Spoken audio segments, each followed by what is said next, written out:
बातमी नाशिकमधून। भाजपचे माजी नगरसेवक उद्धव निमसे पोलिसांना शरण आले। राहुल धोत्रेच्या हत्याकांड प्रकरणी उद्धव निमसे यांच्यासह त्याच्या कार्यकर्त्यांवर गुन्हा दाखल झाला होता।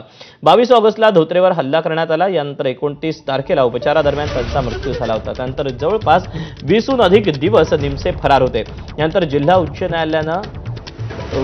जिल्हा न्यायालयापाठोपाठ उच्च न्यायालयानं जामीन फेटाळल्यानं निमसे अखेर पोलिसांना शरण आले।